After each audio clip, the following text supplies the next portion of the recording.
Hello everyone, my name is Zori and welcome to a quick video on embossing resin.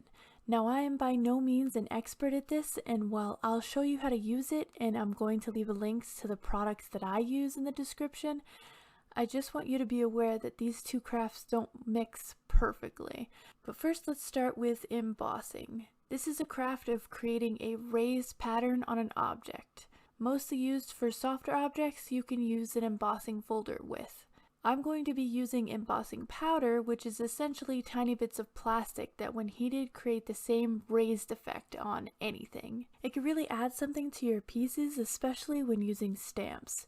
So the things you're going to need are a heat gun, embossing ink pad or pen, an anti-static bag, and of course stamps if you want to get real fancy. I'm definitely partial to the clear ones. And when you're looking for powder, just be aware that there are two main types. There's chunky glitter and super fine dust, and then anywhere in between. The more detailed your stamp or drawing, the finer you want your powder. I'm going to show you how to do it on wood first because I find it shows up the best. It's actually pretty simple. I'm going to use a stamp because I can't draw, so first thing you'll do is rub your anti-static bag on your surface so the embossing powder doesn't just stick everywhere. Then just stamp it like you would any other stamp. It's a bit harder on resin, but we'll get there in a second. After stamping, you can go ahead and pour your powder on, and then dump the excess back into the jar, and watch your design pop into life. Now, it's best to do this over freezer paper, so if you're doing something small, you can still dump it back in the jar. Then all you have to do is heat it up. Pretty simple, right?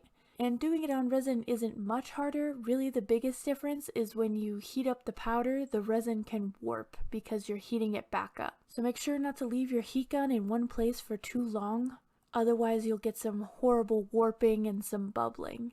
Now there are some annoyances with the actual stamping part, which is the surface of resin is extremely smooth and it's hard to get a perfect stamp without it sliding. And for some reason, resin just has a extreme amount of static cling. It does not want to let go of the powder. So even if you do your anti-static bag, sometimes it still just collects.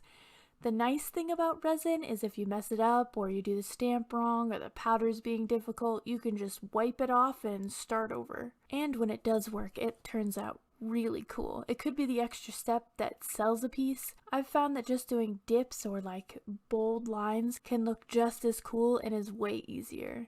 On a side note, if you do plan on selling things like this, I would use some kind of clear coat on them, like clear nail polish or a spray clear coat. I wouldn't use resin because then your design sinks and becomes a part of your piece, which is still cool if you want it to look like that, especially at the bottom of coasters or things where you really don't want a raised edge. It really depends on what you're making. But I hope that this has at least given you some ideas, and my biggest piece of advice is to just go ahead and try it. It's fairly inexpensive as crafts go, as long as you don't start buying the powder in every color and a whole bunch of stamps. And if you're going to do dips, you could probably just go with the powder. Resin loves that powder so much, it just sticks no matter what. But thanks everybody for watching, and I hope I'll see you next time. Bye-bye.